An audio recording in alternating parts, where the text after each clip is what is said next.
Ça, c'est la fille, pas peu fière d'elle quand même. On fait un book haul aujourd'hui. Installez-vous, je poste tout ça et je vous montre tout ce qui est arrivé.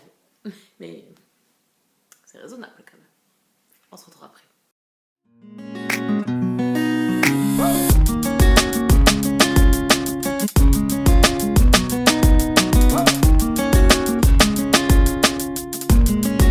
Bien le bonjour et bienvenue sur la chaîne. Je suis ravie de vous retrouver une nouvelle fois pour une nouvelle vidéo. Ça y est, peut-être que mon rythme va reprendre.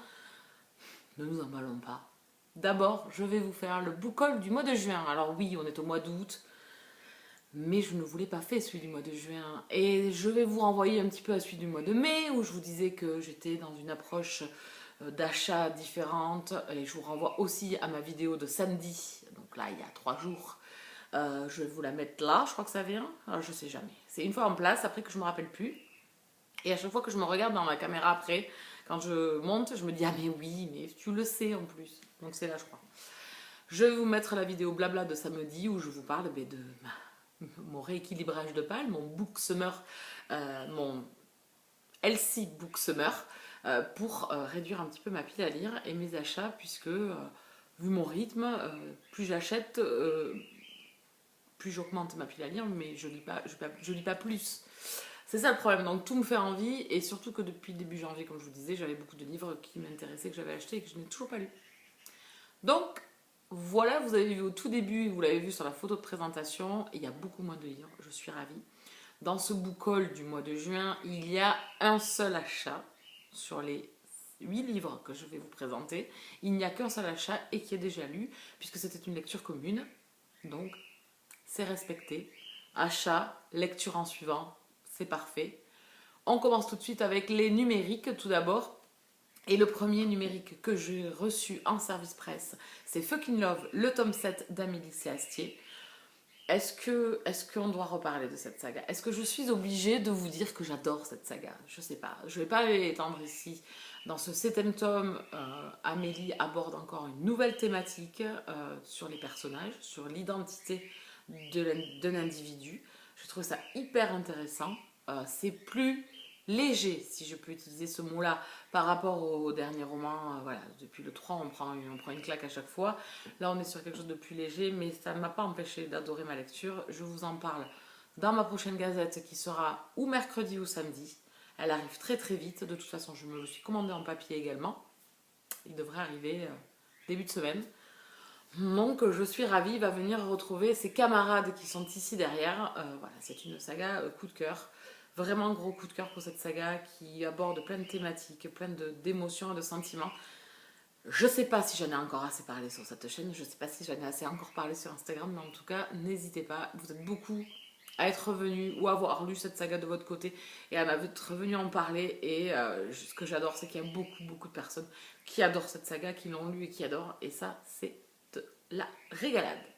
Le deuxième roman, c'est mon achat, je l'ai acheté en numérique, c'est mon achat et il est déjà lu, c'est Les Bridgerton, le tome de Anthony de Julia Quinn.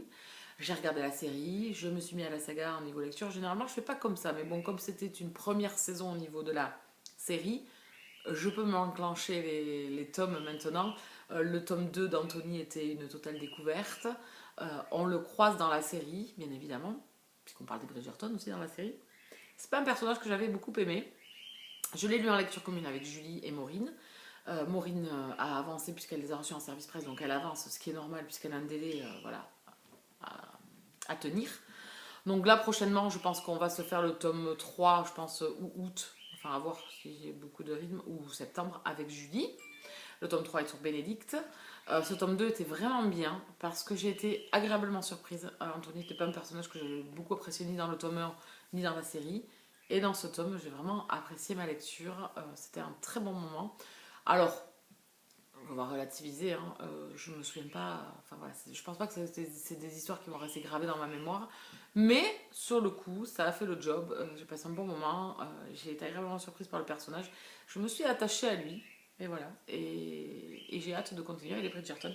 C'est mon seul achat du mois. Vous l'avez vu, regardez-le bien. Voilà. Et on va passer aux autres réceptions. Donc, vous l'aurez compris, les autres, ce ne sont que des services presse, papier. Et on va commencer de suite avec les éditions L'Archipel.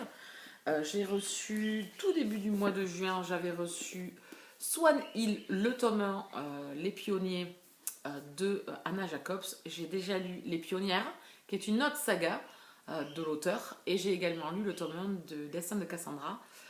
J'ai hâte de poursuivre le Destin de Cassandra avec le tome 2, le tome 3. C'est une trilogie qui est terminée. Et donc j'ai lu celui-ci. Je vous en ai parlé en vidéo, donc n'hésitez pas à aller le retrouver sur la chaîne.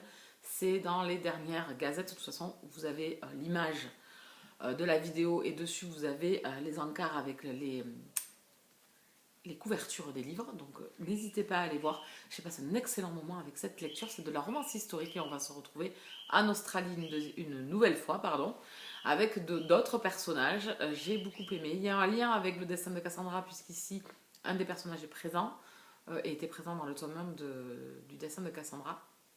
Voilà, j'ai hâte de poursuivre avec cette saga. Il va falloir patienter parce que le tome 2 est sorti en grand format en même temps que le tome 1 en poche. Donc ça sera que pour l'année prochaine pour ce tome 2. Mais en tout cas, il est certain que je lirai la suite.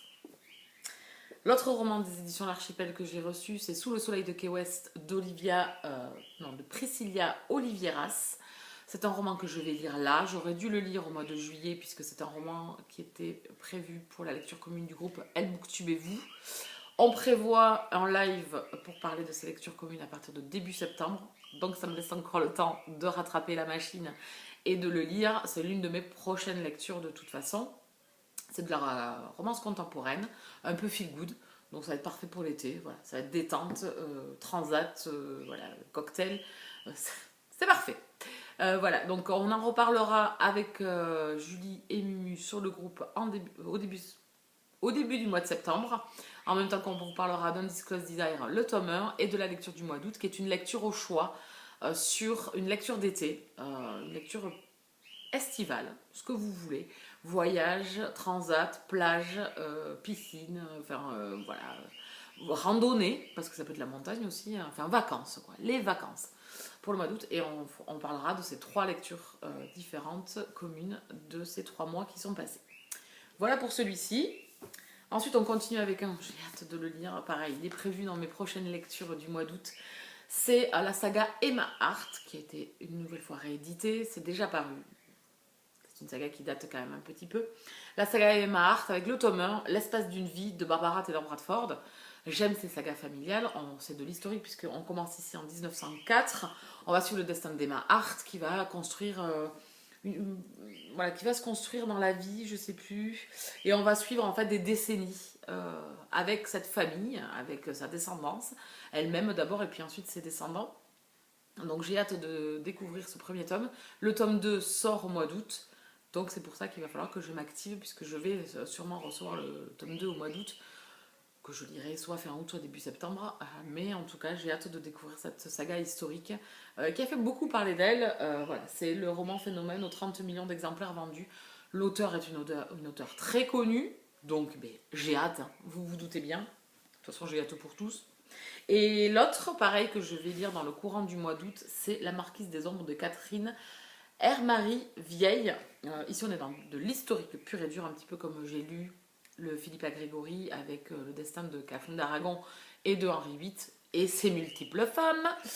Et ici, on va suivre par contre Madeleine d'Aubray qui sort de la pauvreté, qui va s'hisser dans l'aristocratie. L'aristocratie. Voilà, c'est tout ce que j'en sais. Voilà, elle va se dépatouiller, de sortir de la misère, des bas-fonds. Voilà.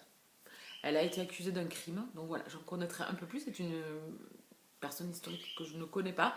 Donc là, on est purement dans de l'historique. Hein. C'est une femme qui a été connue puisque c'est une empoisonneuse. Je ne sais pas, j'en sais pas plus. Voilà, je vais me laisser porter. J'ai hâte aussi de découvrir ce roman.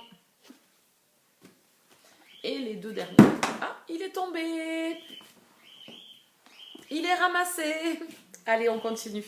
Un autre roman que j'ai reçu, aussi en service presse papier, donc je remercie énormément les éditions Bookmark, c'est Je réinventerai la pluie de Lily Haim, le dernier roman de l'auteur paru aux éditions Bookmark. Je l'ai lu, je vous en ai parlé également en chronique, c'est la dernière chronique, la dernière gazette que vous pouvez retrouver sur la chaîne. J'ai passé un excellent moment de lecture. On va parler de souffleurs de verre ici, on va parler de famille, d'amitié, d'amour. de destins qui se recroisent, de personnages qui se recroisent quelques années plus tard.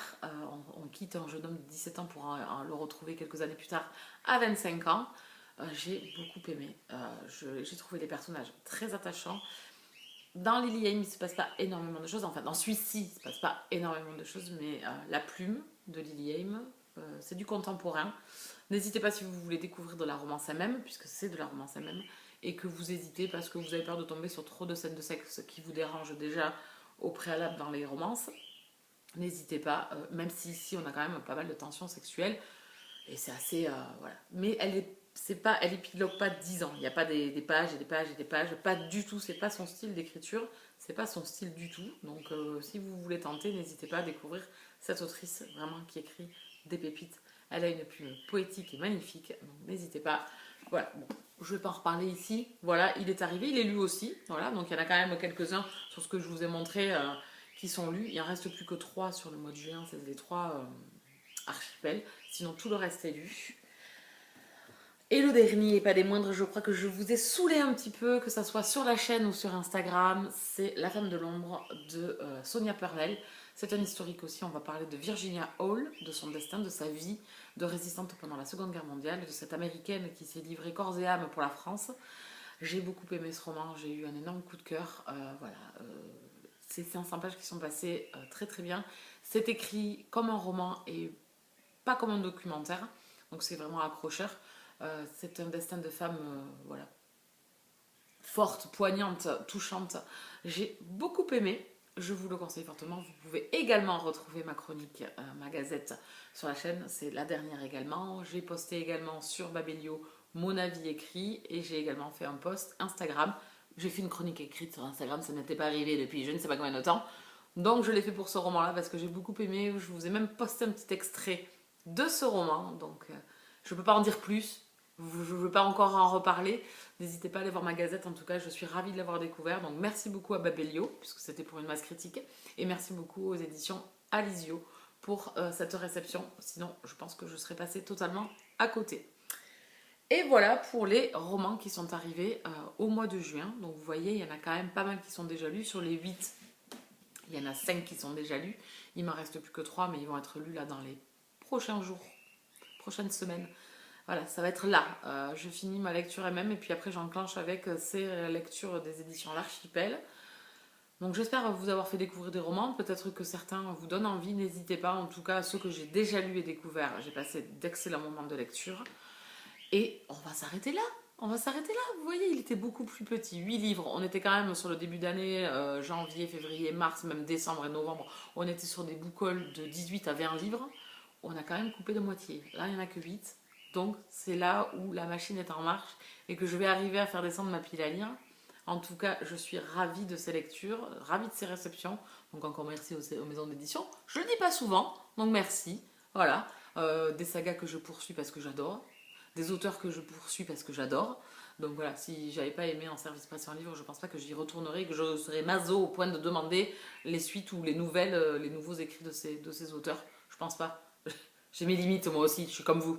Hein, on est tous pareils. Voilà, bon allez, j'arrête de blablater. Je vous souhaite à tous et à toutes de très très bonnes lectures, un très bon mois d'août. On se retrouve très vite dans une prochaine vidéo.